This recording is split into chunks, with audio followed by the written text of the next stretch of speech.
Bonjour à tous et à toutes. Aujourd'hui est un grand jour, c'est le jour de Yom Ha'atzmaut ici en Israël, et un jour immense, un jour que peut-être la majorité de notre peuple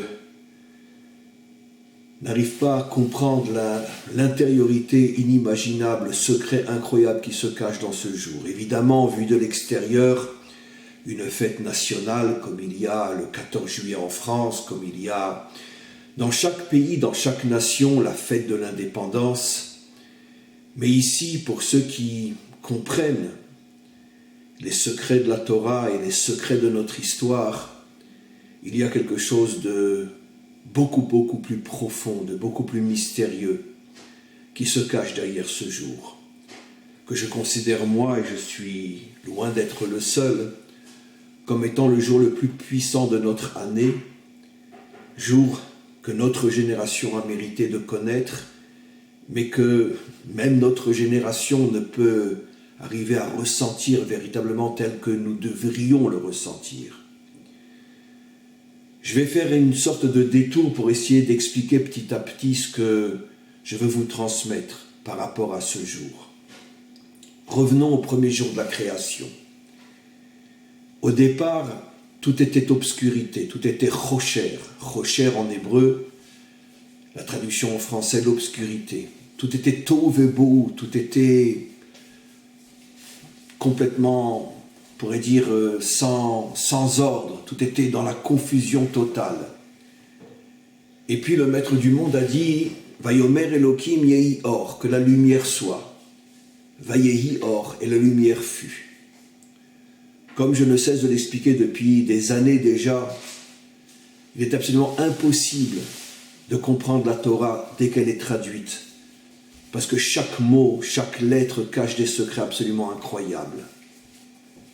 Le maître nous explique que le mot « vayehi », traduction française, et la lumière fut, vayehi veut dire fut, le mot « vayehi » fait allusion partout où il est écrit dans la Torah, et nos maîtres rapportent de nombreuses preuves, que le mot « vayehi » fait allusion à une situation justement d'obscurité, de trouble, voire même de souffrance. On trouve de très nombreux versets dans la Torah qui commencent par l'expression « vayehi » et qui vont parler de difficulté, d'obscurité, de souffrance. Et donc nos maîtres s'étonnent, pourquoi est-il dit « vayehi or » et la lumière fut, mais le mot « vayehi » signifie que, finalement, quelque chose d'obscur, de trouble, était présent en même temps que la lumière. De quoi s'agit-il? Et nos maîtres donnent une explication extraordinaire, et ils disent « vayehi or », le « vayehi » s'est transformé en lumière. C'est-à-dire que l'obscurité elle-même s'est transformée en lumière. Le « vayehi » qui fait allusion à l'obscurité s'est transformée en lumière. Qu'est-ce que l'on comprend de là? Un enseignement que j'ai souvent rapporté, qu'en vérité la plus grande lumière qui existe est précisément l'obscurité. L'obscurité est un voile qui cache une lumière infiniment plus grande que la lumière visible. Nos maîtres vont plus loin encore. Après avoir transformé l'obscurité en lumière, et là je précise, pas comme on pourrait le comprendre d'une manière très superficielle, qu'il y avait l'obscurité et Dieu a dit que la lumière soit et la lumière est apparue, mais la lumière est venue d'ailleurs. Non. D'après nos maîtres, l'explication, vayehi or, c'est que l'obscurité elle-même s'est transformée en lumière. Ce n'est pas que Dieu a fait venir une lumière de l'extérieur qui a repoussé l'obscurité. Non. L'obscurité elle-même est devenue lumière. Le vayehi est devenu or. Et puis après, on retrouve à la fin de ce premier jour, vayehi erev, il fut à nouveau soir, nuit, comme il est dit dans le verset, que Dieu a appelé la nuit, l'obscurité, nuit, et la lumière, matin. Alors, d'après cette explication profonde des maîtres d'Israël qui disent que l'obscurité elle-même s'est transformée en lumière, alors comment le verset d'après peut dire qu'il y avait encore la nuit, que l'obscurité que Dieu a appelée la nuit et la lumière que Dieu a appelée le jour. Et le premier jour se termine, encore une fois, sur le verset « Il fut soir, il fut matin ». Mais on vient de dire que l'obscurité elle-même s'est transformée en lumière. Donc il n'y a plus de nuit, il n'y a plus de soir, il n'y a plus d'obscurité. Nos maîtres expliquent que non. Qu'en vérité, oui, non. Pendant un instant, pour nous faire comprendre qu'en vérité que l'obscurité contient une lumière infinie, comme je vais expliquer, mais que c'est le travail de l'homme de le dévoiler. Mais le maître du monde voulait d'abord que nous transmettre ce message, que le vaillei devienne or, que l'obscurité devienne lumière. Mais comme c'est le travail essentiel de l'homme de transformer l'obscurité en lumière, tout de suite après, il l'a à nouveau voilé. Et à nouveau est revenue l'obscurité. Et la fameuse lumière qui est appelée le jour, dont parle la Torah, c'est pas la lumière qui est cachée dans l'obscurité, mais c'est une autre lumière beaucoup plus petite, celle que l'on voit, la lumière du jour. Mais la vraie lumière est cachée à l'intérieur de l'obscurité, ou, disons-le d'une manière encore beaucoup plus juste, l'obscurité elle-même est lumière et attend que l'homme le dévoile. Et de là, nos maîtres comprennent qu'en vérité, on vit dans un monde où on voit tout à l'envers. On voit la matière comme étant l'obscurité, on voit la spiritualité comme étant la lumière, mais les maîtres qui connaissent et qui enseignent profondément les secrets de la Torah nous expliquent qu'en vérité, la lumière spirituelle n'est qu'une minuscule lumière par rapport à la lumière infinie qui est cachée dans la matière. Parce que c'est précisément là où se trouve l'obscurité que se trouve le plus de lumière, et pas seulement une lumière plus forte encore que celle qui est visible. Nos maîtres vont jusqu'à dire que la lumière qui est cachée dans la matière s'appelle Or En Sof, une lumière infinie, celle que nos maîtres appellent le Or Aganouz, la lumière cachée. Et où elle est cachée? Là où personne ne pourrait imaginer qu'elle se trouve. Quand vous avez un objet précieux chez vous à la maison et que vous avez peur qu'on vous le vole, vous n'allez pas le mettre dans un endroit qui est le premier que les voleurs vont chercher. Vous allez le mettre dans un endroit où les voleurs ne pourraient même pas imaginer qu'il se trouve là-bas. Si vous savez bien cacher vos objets précieux. C'est exactement ce que le maître du monde a fait. Il a caché la véritable lumière dans un endroit où personne puisse imaginer qu'elle se trouve. La lumière n'est pas en haut dans le ciel. La lumière est en bas dans la matière. Là où tout le monde se dit, mais non, ça c'est le monde de la matière, c'est le monde animal, c'est le monde de la faute, c'est le monde des tentations, c'est le monde qu'il faut fuir parce que c'est un monde dangereux. C'est précisément là-bas que le maître du monde a caché la plus grande des lumières. J'ai déjà expliqué, mes amis, que tout le processus de la délivrance finale se fait exactement selon le modèle dont je parle aujourd'hui. Je l'ai déjà expliqué, mais ce sont des notions qui sont tellement importantes que même si on les répétait 1 milliard de fois, ça ne suffirait pas. Tout le processus de la délivrance passe par des situations horribles, incompréhensibles, inacceptables. Ça commence avec Lot qui couche avec ses filles. Et avec le rapport qu'il a avec l'aîné, sortira beaucoup plus tard Ruth, la mère fondatrice de la royauté du roi David. Du côté masculin, on a Yehuda qui va avec sa belle-fille qu'il prenait pour une prostituée. Il avait tout simplement envie de s'amuser avec une prostituée. Et c'est de là que va sortir Péretz, le père fondateur de la lignée masculine. Donc on a Ruth, la fondatrice de la lignée, on pourrait dire féminine, qui sort d'un peuple qui est lui-même issu d'un inceste entre un père et une fille. Et on a le côté masculin, Péretz, qui sort d'une relation entre un homme et une prostituée.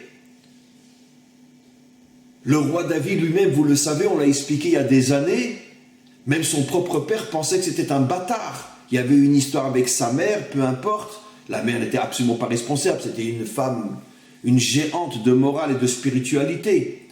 Mais bon, le père avait fait une erreur et il pensait que sa femme l'avait trompé, il pensait que David était un bâtard. jusqu'à ce que Shmuel vienne annoncer à toute la famille que c'est lui le prochain roi d'Israël. Et à ce moment-là, le père n'arrive pas à comprendre. Mais enfin, c'est un bâtard, il ne peut pas être roi d'Israël. Et là, Shmuel lui dit, mais ça fait 20 ans que tu te trompes. Tu es le mari de la femme la plus grande de la génération. Et tu as osé penser qu'elle t'a trompé et que cet enfant est un bâtard, tu n'as rien compris. Alors, pourquoi le maître du monde a besoin de cacher la personnalité du roi David pendant tellement d'années au point que son propre père le prend pour un bâtard? Pourquoi le cacher? Pourquoi un inceste entre un père et une fille? Pourquoi une prostitution entre un homme et une prostituée? Pourquoi le premier vrai roi d'Israël qui devient le modèle du juif authentique était pris par son propre père? Il était pris pour un bâtard. Pourquoi? Et Acharon Chaviv, comme je l'ai déjà expliqué, et tout le retour d'Israël sur sa terre, où on revient grâce à une idéologie sioniste, laïque, anti-religieuse, anti-Torah, avec des hommes qui ne respectent rien et qui veulent faire de nous un peuple comme les autres. Pourquoi le maître du monde choisit des gens pareils pour nous ramener sur notre terre? Le principe est le même du début jusqu'à la fin. Parce que comme il s'agit de mettre dans le monde une lumière infinie, elle est cachée à l'intérieur de l'obscurité. L'obscurité d'un inceste, l'obscurité d'une débauche avec une prostituée, l'obscurité d'un adultère au point que le père pense que son fils est un bâtard, et l'obscurité du sionisme laïque qui veut faire de nous un peuple comme les autres. Et c'est précisément dans toutes ces obscurités que le maître du monde cache la plus grande de toutes les lumières, la lumière infinie de la délivrance finale. Vous avez, mes amis, compris le sens de Yom Ha'atzmaut. Apparemment une fête nationale comme dans tous les pays. Une fête que beaucoup de juifs religieux, même ici en Israël, ce qu'on appelle les orthodoxes, ne fêtent absolument pas, ils ne veulent même pas en entendre parler. Dans le monde laïque, en Israël, c'est une fête comme le 14 juillet. Finalement, il n'y a qu'une minorité qui comprenne qu'il s'agit de quelque chose d'absolument incroyable. Et pourquoi ?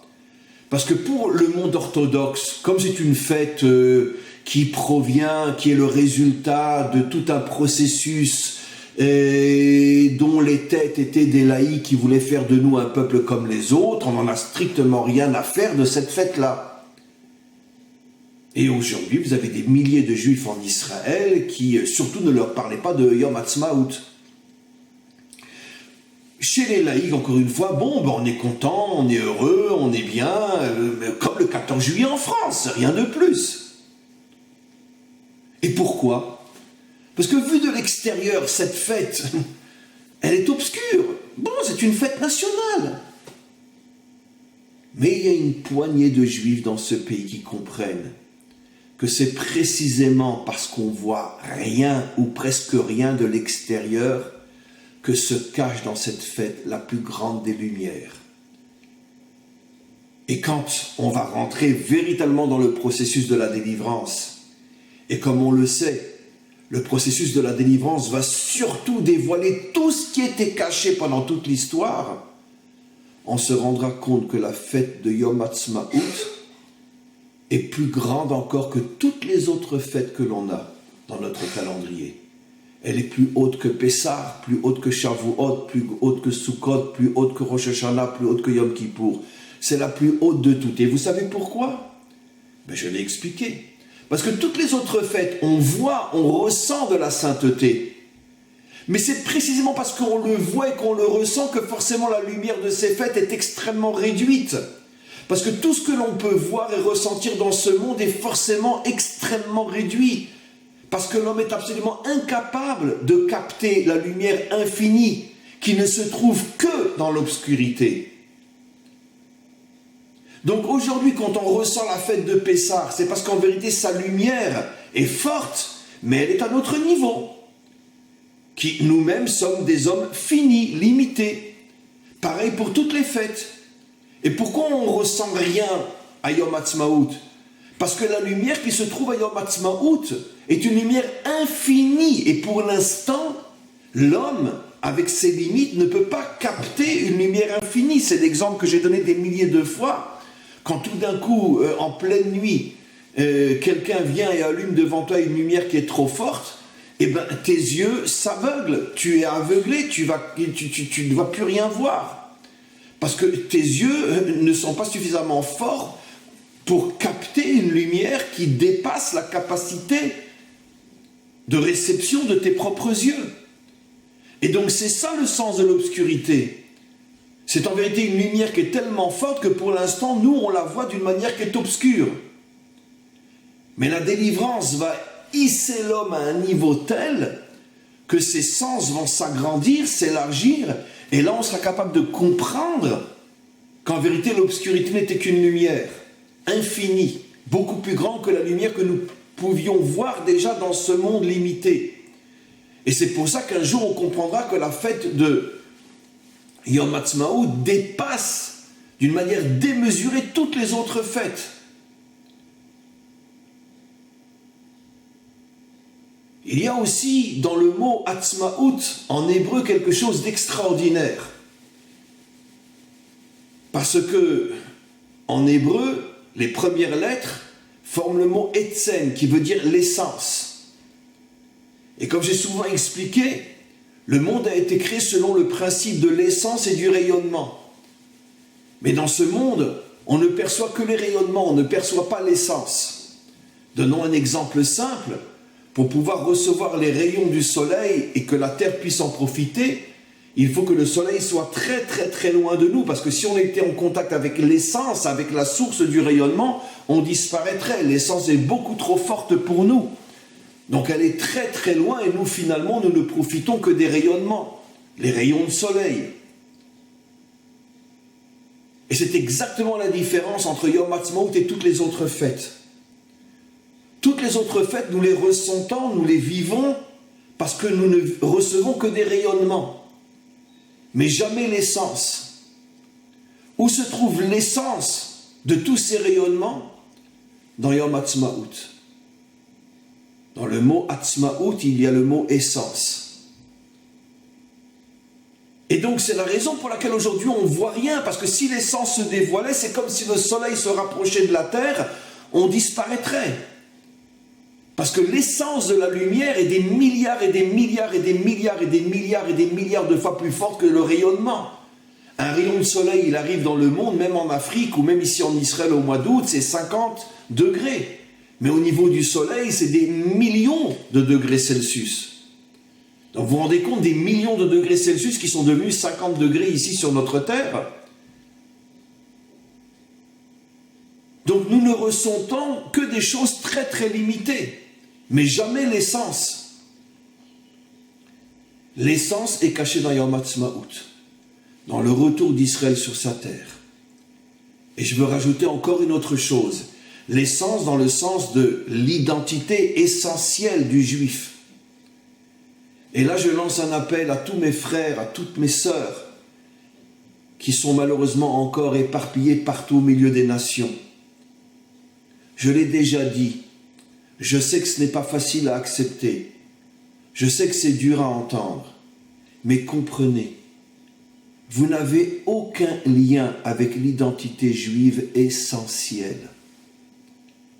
L'essence de l'identité juive ne se trouve qu'ici en Israël, lorsque l'on a rejoint sa nation, lorsque l'on fait partie de l'histoire vivante, réelle, du peuple et de la nation d'Israël.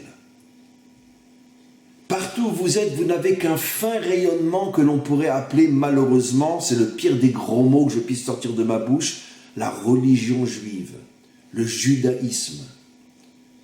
Vous n'avez que le judaïsme, vous n'avez que la religion juive, comme vos voisins ont la religion chrétienne, vous avez vous la religion juive. Ce n'est qu'un minuscule rayonnement d'une essence qui vous échappe complètement. Et même si vous étudiez la Torah toute la journée, Même si vous accomplissez toutes les mitzvot, la Torah est devenue pour vous une religion, un rayonnement. Vous n'avez aucun lien avec l'identité juive authentique et véritable. Partout où vous êtes dans le monde. Et ce n'est pas l'habit qui fait le moine. Même si vous avez un grand chapeau sur la tête, vous n'avez que des rayonnements. L'essence, la Hatzmaout, le Etzem, ne peut se dévoiler que quand on a rejoint son peuple, lorsque l'on fait partie de la nation d'Israël, et surtout lorsque l'on vit sur la terre d'Israël. À ce moment-là, l'essence commence à se redévoiler.